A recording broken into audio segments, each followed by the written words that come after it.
Our special guest tonight is James Lee. He is an independent journalist. He's also a contributor at Breaking Points, and he makes some pretty cool TikTok style videos. Let's go ahead and bring him in. Welcome, James. Thank you so much for coming on. Hello, Sabrina. Thank you so much for having me on. So I think before we get into, I want to definitely dive into your deep dives about the healthcare industry. There's a lot that has been exposed there. But before we get started with that, I think a lot of people would like to know a little bit about you. How did you decide to get started in independent media? Was there something about politics that just told you that you had to do this? You had to start your own YouTube channel. What was it that pushed you to get into political media?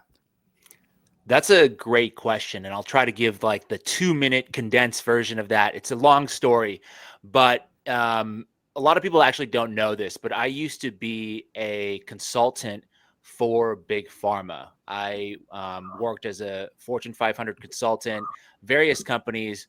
One of the big ones you probably all know about, based in New York City. Just Google it. You'll find out which one it is.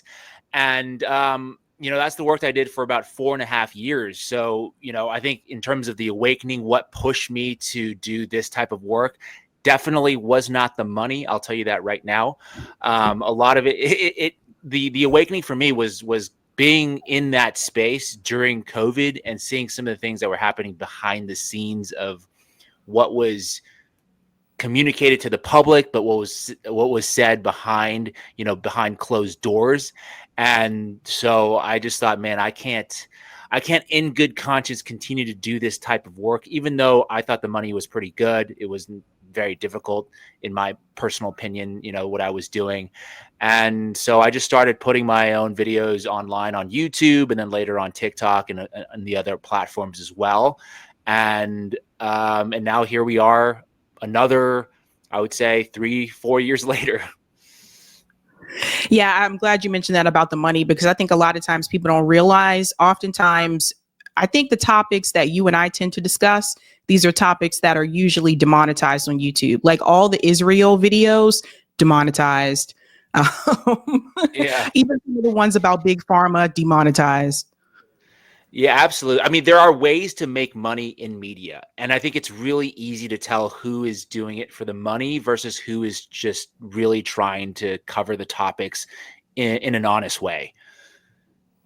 That's right. So one of the things that you have been diving into, and you're really good about showing data, which I love, you've been diving into the healthcare industry. Now, of course, a lot of us know Luigi Mangione's trial is coming up quite soon.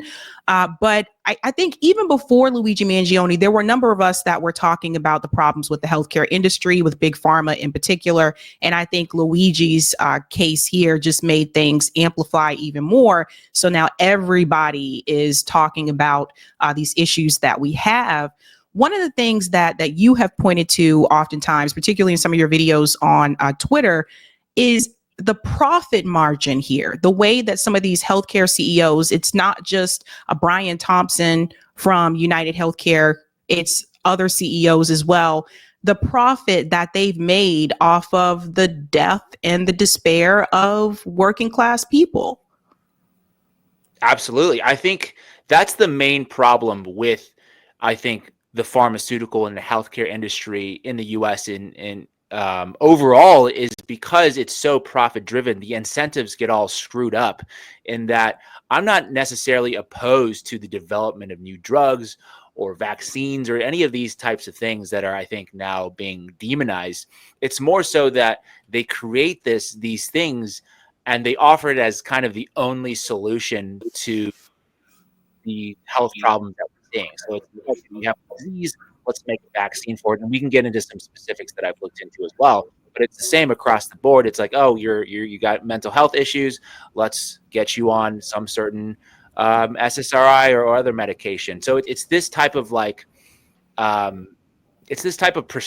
prescription or overprescription of these easy fixes that I think lead someone like me who's been in that industry to say, well, I'm not necessarily sure that they actually have the people's health as top priority. I think there's something else going on here. And I think that's where my main criticism comes from, and that's where my critiques come from. It's not necessarily to say that drugs are bad overall. It's that, hey, how do we apply drugs, but also other things that could be good for our health? Let's talk about some of those other things that people can do on their own, that doesn't involve you giving, thousands of dollars each month to big pharma or the healthcare industry or insurance companies, these types of things. That's right. And there's something I want to bring up here. Shout out to Professor Zinkus for highlighting this. He said 5,000 nurses are striking against Providence Health hospitals in Oregon. Providence said they'd cut the striking nurses' health care if they didn't end the walkout by February 28th. The CEO of Providence Health, Rod Hawkman, makes $14.8 million a year, a 55% increase over 2021.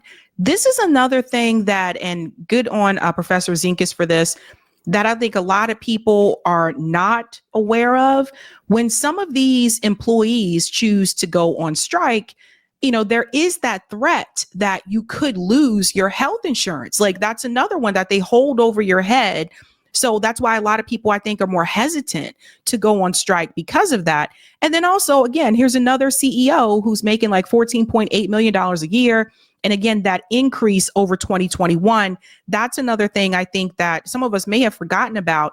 But during the pandemic, remember, there were a number of CEOs whose wealth doubled during that time. Meanwhile, pretty much a lot of people here in Massachusetts, we were locked down. So either you were working remotely or you lost your job because the business closed because they couldn't afford to stay open because of the lockdowns. But that profit margin there, and the CEO to threaten those other employees that if you don't end the strike by a certain date, then you're going to lose your health insurance. It's insane. Well, just to give a little bit of behind the scenes. So I graduated from business school, NYU. And I'm not trying to do that as a shout out to the school or anything like that, but I'm just explaining that when we are going to school there's actually a curriculum built in to teach us what to do in the case of a strike, to basically teach us how to union bust or techniques that we can employ to get workers back in the office, or how to manage your company during those situations, in order to, basically, I would say, get them not to strike anymore.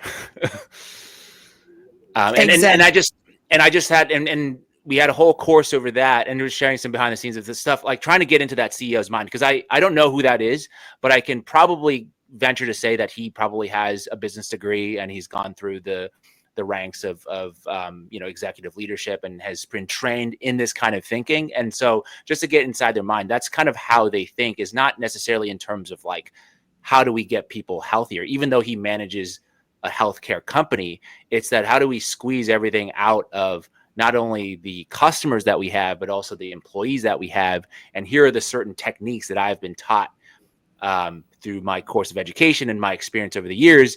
And these are the things that we can do, because we know people got to eat, people got to find somewhere to sleep. So here's those buttons that we can push to get them to do what we want to do. Yeah, it's very interesting. And of course, we know that Luigi's trial is coming up. I do want to show people this because Luigi Mangione did issue a statement recently. I want people to see this as well. He said that I am overwhelmed and grateful for everyone who has written me to share their stories and express their support powerfully.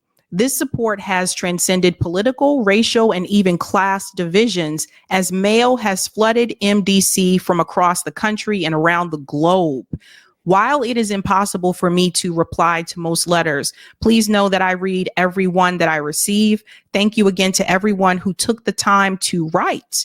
I look forward to hearing more in the future. And that, again, that's from Luigi Mangione there. He brought up a point here about that this particular case, it has transcended political, racial, and class divisions. And I think that's what a lot of times like elites are concerned about. They don't want that, something like that to happen. With this Luigi situation, I want to get your take about this. One of the things that Chris Cuomo said is that he said, I've been talking about this for a long time, talking about healthcare for a long time, and nothing's changed. But I think that's the point that a lot of people are making. And so eventually, I think what happens is it's this choice of revolution or this choice of to be, complicit. And I think what happened with Luigi, allegedly, we got to say allegedly. I think with that particular situation, because I have some questions there, but I think with that particular situation, it's that they chose the former. They chose, like, nothing is going to break this system. We keep asking politicians to do something about it. That's not changing. The CEOs continue to get richer and richer, and people are dying because they can't afford health insurance or they have inadequate health insurance. And it happens all the time. We've watched people go bankrupt because a loved one was diagnosed with cancer, whether they had insurance or not. Like, so these things do happen.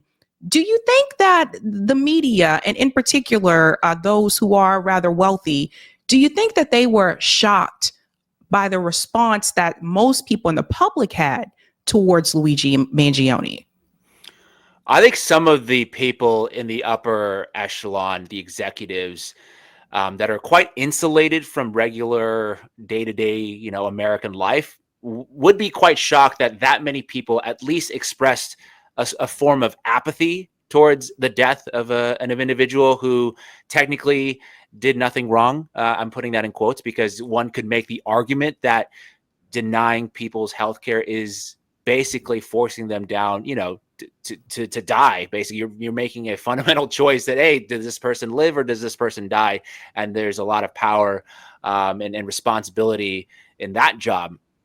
But yeah, I would say I think people are quite shocked. And my response with that would be that I don't think they should have been shocked, because this is like the most, I don't know if it's controversial to say this or not, but this is like the most capitalistic market power thing that, somebody could do to influence the outcome. Because what Luigi basically did, in my eyes, is provide a market check on the way of doing business for these healthcare companies by saying that, hey, if you don't do your job in a certain way, or you might die on the street. That's basically what the check is. Like, then the next time the CEO is thinking, and you saw the immediate effect after that too, where another health company, I think it was Anthem, they were about to roll out some kind of new regulation or rule around anesthesia, where the patient wasn't even in control of that. Basically, if you were extended a certain amount of time in surgery, then they wouldn't cover your surgery or the anesthesia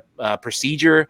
And they just rolled that back. So you could immediately see, oh, okay, let's cool our jets on this a little bit, and because our lives might be in danger. I'm not saying that this is I'm not out here saying that we should go murder everybody, but I'm just saying, hey, this is like a very capitalistic thing to do. We're providing a market check. So because I think the proper solution probably would be, regulation laws that say, hey, a healthcare company can do this, or they must approve certain treatments, XYZ. It's all laid out. But if you have, arbitrary decisions being made by insurance companies using AI or whatnot to determine whether or not somebody gets covered, you could then argue, well, then in the absence of regulation, I would say, well, somebody taking extreme action is kind of the next step that they could take, because they can't really do anything other than that.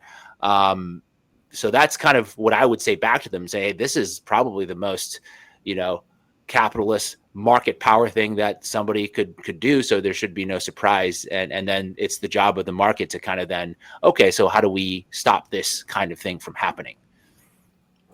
That's right. And one of the things I think is important that you mentioned, that you used to work for Big Pharma before. And one of the things you said is that, while it was financially better than obviously YouTube, I think what's interesting is that a lot of those positions that are pretty profitable, those positions where you will be able to do pretty well financially, are not virtuous positions. Like, oftentimes, particularly in the United States, that's how it is. Like, this same thing, the CEOs of the healthcare industry, same thing. Like, that's not a virtuous job. But then there are those that say, like you did, okay, wait a minute, this isn't right. And you choose to make that decision that I'm going to do something different. But I think the vast majority of them, like Brian Thompson, they know that it's not right, and they choose to still participate in it. Yeah, that's a good question if whether or not they know it's right or not right, because I think coming from that world, and a lot of my friends are in this space, they all work for major corporations that everybody's heard of. I'm not sure they would agree that what they're doing is wrong, because what they would see, or what they would say is, well, I'm just following orders. Like, this is my job. My job is to make a certain, widget within the company more efficient. And, speaking from my own experience, my job within the consulting, or what I did for these companies, was I was specialized in supply chain. So I was focused on making each node of the supply chain more efficient. But with that comes a certain trade-off. And we saw that during COVID, to say, well, what happens when there's a sudden supply shortage, or a shock to the system in terms of a demand or supply shock? Now all of a sudden you're out of stock for a certain medication or other things that are people need. But our job is to make sure that everything is as efficient as possible, that you don't have any inventory sitting around for too long, which is really good when everything is humming quite nicely. But then when some kind of pandemic happens and now we can't get the shipments in, this is really bad. And that's the kind of stuff that I pushed against, and on my way out was speaking out against, because they were talking about things like outsourcing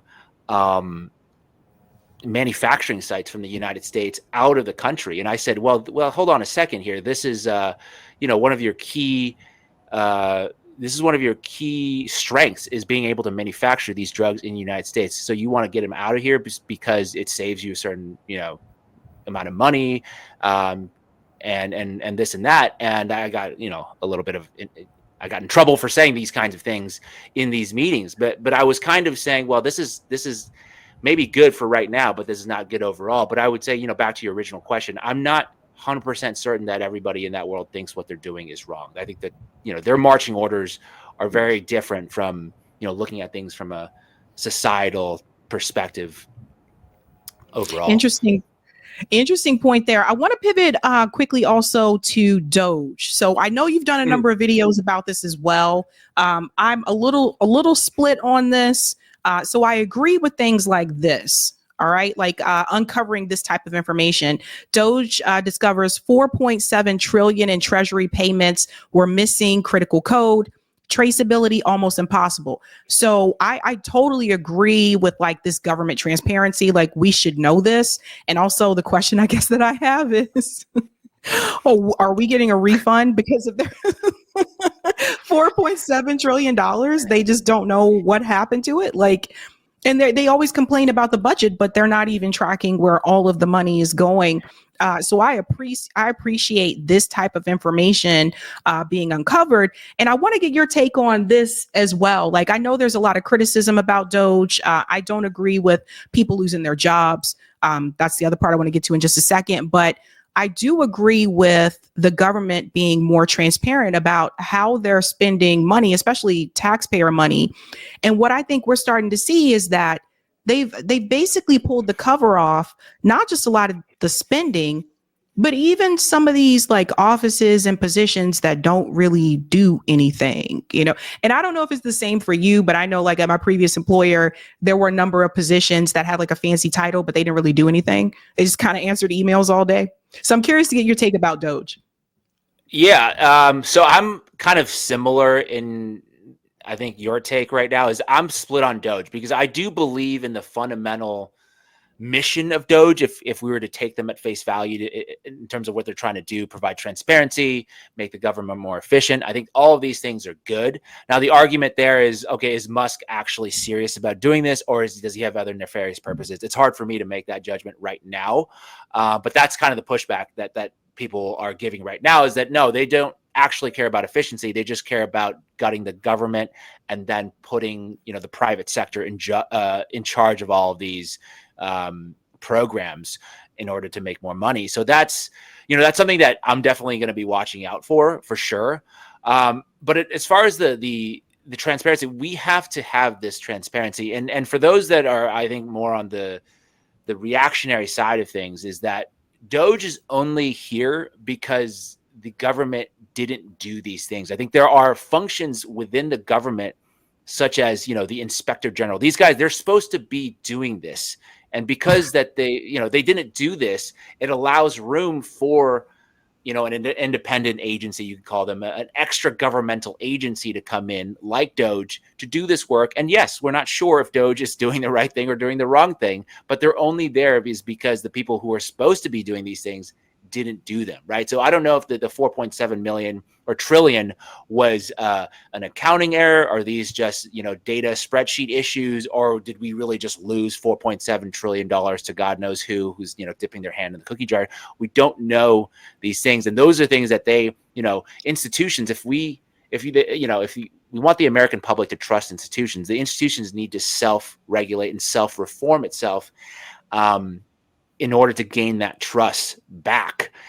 Versus right now, I think they've lost a lot of credibility, which is why I don't know if you would agree with this or not, curious to hear your take, is that there's not that much public pushback against what Doge is doing. I think there's some, but there's not that many people freaking out saying, oh, we're in a constitutional crisis, these guys are criminals coming in. I'm not really sensing that, but I'm aware that there are different media bubbles everywhere. So I'm curious if you've seen that.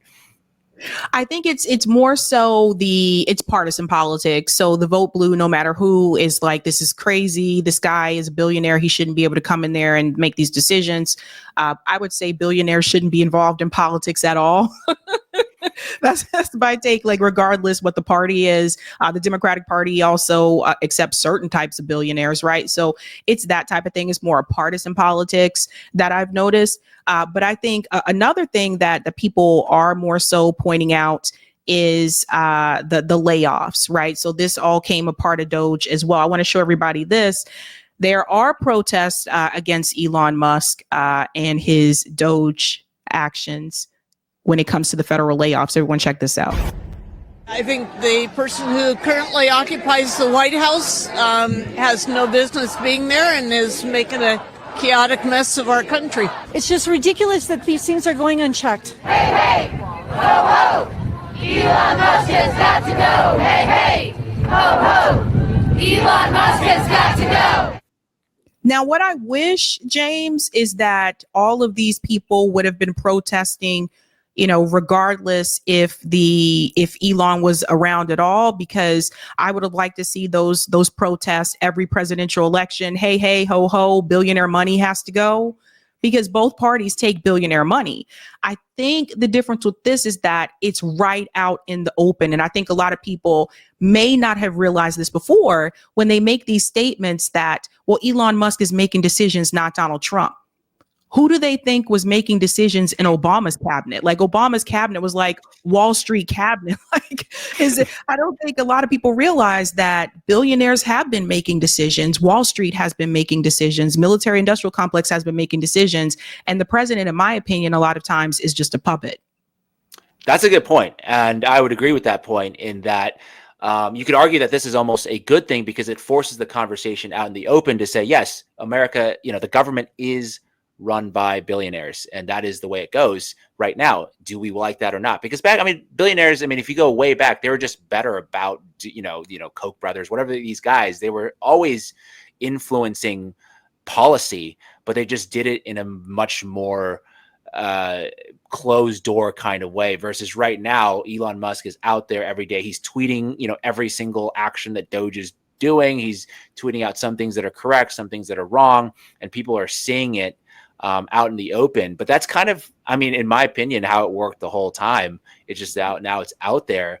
And I agree with you in that, I think we need to make a determination of, what do you want America to be in the future? It's like, if you can't, it's like, that's why I don't agree with the Democratic policy now of like, oh, there are some good billionaires, some bad billionaires. It's like, do you think that there should be, it doesn't even matter if they're a billionaire or not. Do you think there should be special interest money, lobbying from corporations, special interests in government? Or do we just want, our elected politicians to represent constituents directly? Right? Because that's what they're meant to do. But except now they don't do that. So that's kind of where I'm at and why, I'm kind of in a no man's land myself of like, well, I don't, I'm not necessarily like all cool with, just autocracy or whatever they categorize. But I'm also not down with just gaslighting people into thinking that the other option would have been better. Like we would have been in a very good situation if Kamala Harris were president right now. I don't believe that either. I'm kind of in that same camp. I think that it's funny to me, people that are calling out the billionaire interest in the billionaire money, because Kamala Harris had many billionaires donate to her campaign, and she had a lot of money. One of the things that I do want to also acknowledge as well when it comes to Doge, because some people may not have seen this just yet. We were talking about the jobs. There are a number of people that have been laid off. You see here in Kansas, rural Kansas is hit by federal job cuts as programs grind to a halt. So we're talking about the farmers here have been hit. And another one that I want to show people, who I think sometimes people may not realize how important these positions are, but independent small park rangers among federal jobs cut by the Trump administration. So, and it's not just them, but this one here is in Philadelphia. What I want to mention to people as well is that the park rangers in particular, I believe they were already dealing with staffing issues, and now they're going to be even more understaffed. When you think about tourism, and for those of you who like to travel and you like to visit the national parks, particularly in the summertime, it's those park rangers that are there that make that possible. Like, they are also there to take care of the grounds and the park as well throughout the years. Don't forget about the wildfires that happen sometimes in those particular areas. So those I do consider to be important positions. Now, to push back on that, some people will say, well, they can do some of those jobs at the state level. But I don't think sometimes people realize, even when it comes to like those park rangers, many of them were still employed by the federal government. So I think what this is showing people, that what you think may have been a state job is actually, they're actually employed by the federal government. I mean, a number of it, and I don't know if it's the same where you live, but a lot of the free tours that are done here in Boston, that's through the park service here, and that's why it's free. So these are things that people might need to think about, and how that's going to impact tourism, particularly here in the United States. But the last thing I want is for people to have to lose their jobs. And I'm curious to hear your position about that. Yeah, I don't know I haven't looked into specifically the examples that you just brought up with the National Park Service or anything like that. I've more so been, kind of keeping in my eye out on the USAID folks. They brought some of the people in on, 60 Minutes on CBS to talk about how they lost their jobs and everything like that. I would say, this is my take is, like, I think this is an unfortunate situation. Like, I wish these programs would have been just good from the beginning, where, these are so-called civil servants, government bureaucrats. They would know the responsibility that they have in terms of upholding the trust in these institutions, so we don't get to a state where a lot of people are just going to say, hey, let's just throw the baby out with the bathwater. I think I'm sensing a lot of that right now. It's like, okay, USAID, maybe there was some good happening, but look, we can point that out, all of this regime change and, dissident sowing activity in foreign governments. Like, that's not good. We don't want that. So for me to come out and defend that, I really don't want to, or I can't. I don't really feel that bad for folks within that organization to lose their jobs. But then you get, like, it seems like some of the downstream effects, the National Park Service, these kinds of things that I see as a public good that people can enjoy. The nature of America. Like, one of the things that we have here that, God given, we have such great landscape and trees and lakes and parks and all these things that we should enjoy. Now this is becoming somewhat at risk as well. Maybe it'll be privatized at some point. I'm hearing a lot of talks of, like, hey, we should just get rid of the National Park Service. These should become private parks, because private corporations can manage them more efficiently than the government. And I think that's kind of the risk that we're falling into now, is that whether or not these institutions can kind of right themselves faster than the public's, kind of sentiment of, well, they're not doing a good job, let's get rid of it. And one of the examples that people bring up all the time in terms of private corporations doing a good job running parks is Bryant Park in New York. I'm not sure if you're familiar with Bryant Park. It is in the heart of Manhattan, and it's like a public square. People go there to eat lunch and all this stuff. And it is a privately run park, even though it looks like a public park, it's privately run. So people always point to that and say, oh, look, they could do a good job and it's accessible to the public. It's not like, Gramercy Park or whatever that's sectioned off and only for rich elites. No, there's other, there's other ways to do this other than the government doing everything, which, because it's been run so poorly for a long time, it's hard for me to counter that and defend, these organizations that have been run, in my opinion, really poorly for a very long time. And what I'll add on to that in terms of the federal budget and cuts like that, I think where the rubber meets the road for me eventually is to see, okay, are they going to do cuts to the Pentagon?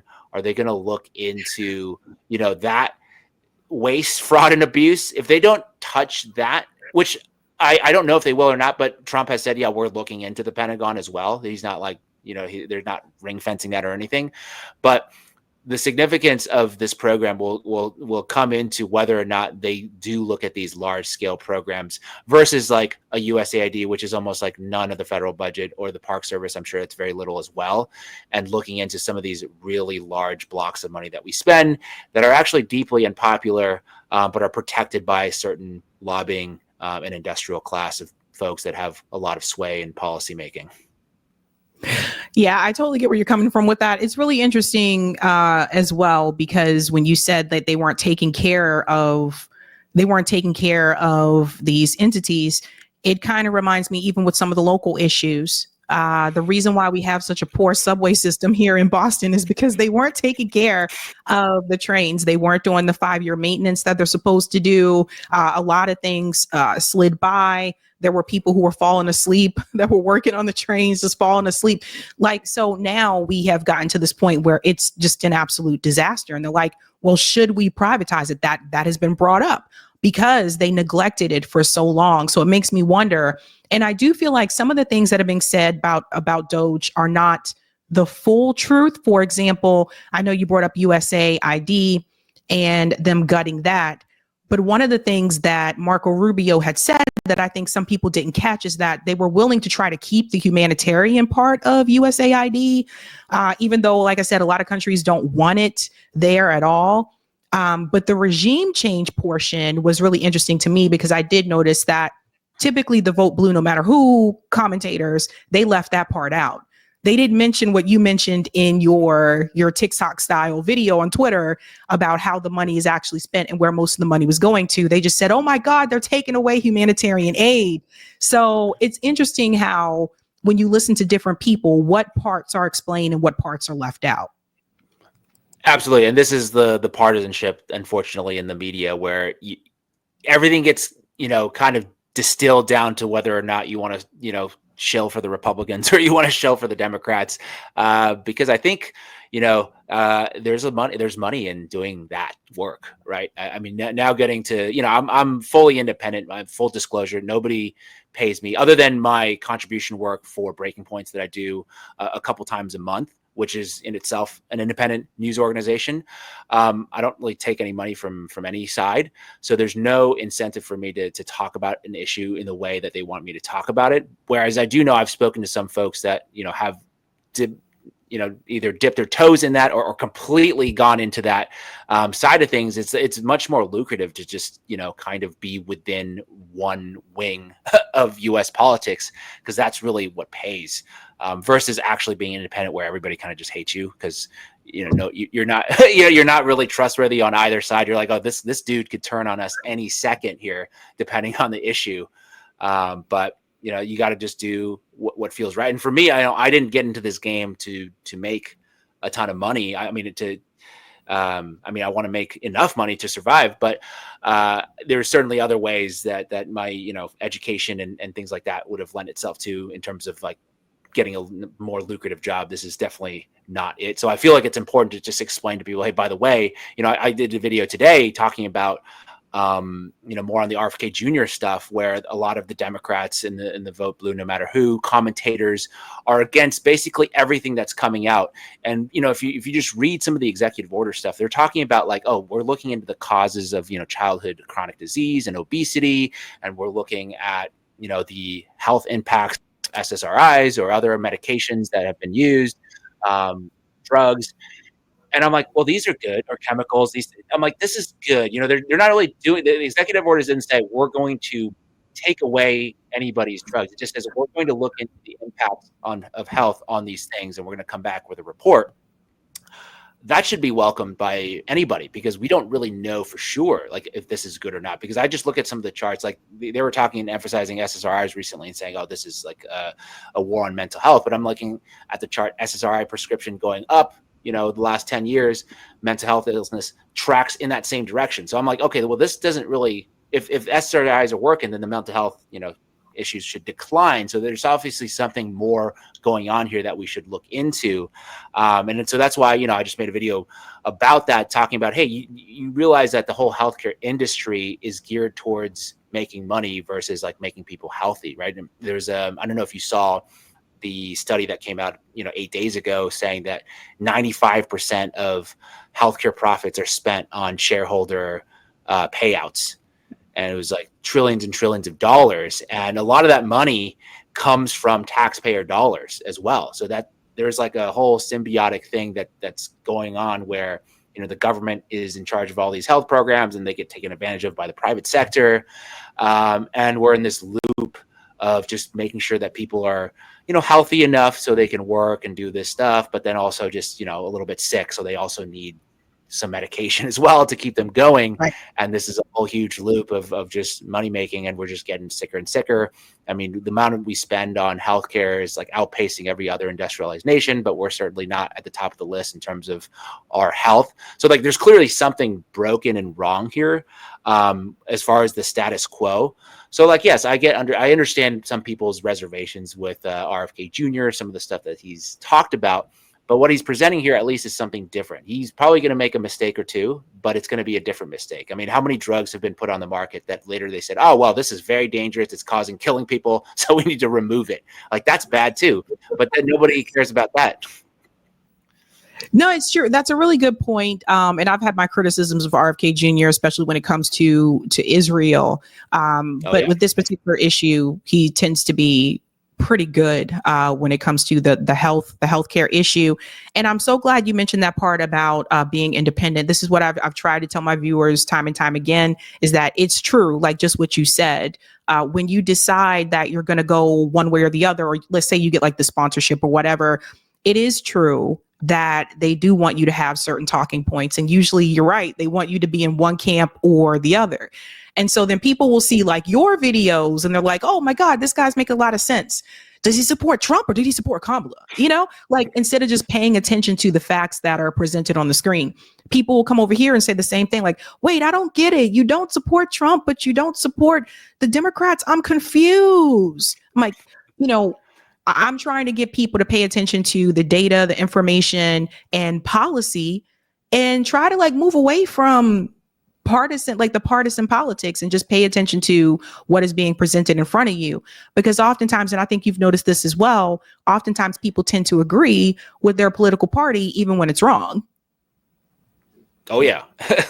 Well, they'll not necessarily agree, but they'll come up with some kind of mental gymnastics of why the way they're doing it is going to be good in the long term, or maybe they're playing some 4 or 5D chess that's actually not what their stated position is. And I find that to be, a little bit tiring for me. I don't like doing, it just seems like some issues are kind of clear one way or another, whether, this is right or wrong. And I'd rather just say it versus trying to go to bat for somebody who, probably, if you think about most politicians, they're in it because they're, kind of narcissistic.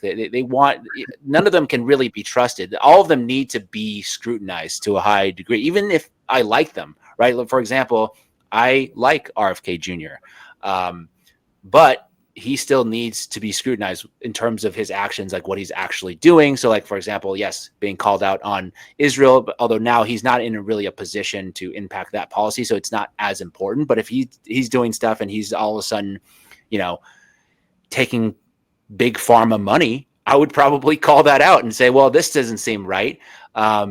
Whereas, if if you go the other way, if you start saying, well, no, he took this money because he's trying to get cozy with them and he's trying to get influence from the inside, kind of that, I would say like that AOC kind of strategy that I've seen sometimes is like, well, no, we need to infiltrate from the inside. That's how the change happens.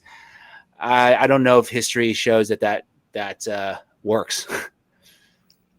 I hear you. James Lee, thank you so much. Can you tell everybody where they can follow you? Yeah, absolutely.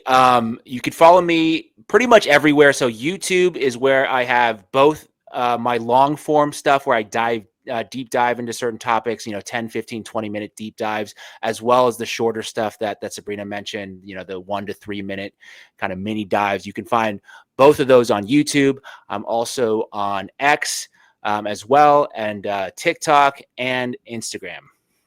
All at 5149 James Lee spelled with an I. So all the same handle. You can find me on all those platforms. Appreciate it. Awesome, James. Thank you so much. Yeah, thank you. All right, guys, that was James Lee. Make sure you're following him. If you're not following on Twitter or on TikTok, make sure you follow his work. I've shown a number of his videos on the show before, and now you get to meet him. He does a lot of data research, so definitely check that out. All right, we have a poll. Let's get to that poll. Let's get to the poll. All right. Will Luigi's trial? Oh no, I got a typo. Ball sacks. Will Luigi's trial has 2 words cause changes in big pharma? We have 1,821 votes. 12% say yes, it will. 19% say it depends on the verdict. 50% say no, it will not. Interesting. And 19% said, I'm not sure. That is interesting. Well, ladies and gentlemen, Luigi's trial does start this week. So we'll see what happens. Hey guys, this was a Sabby clip. If you like what you saw, hit that like button and subscribe.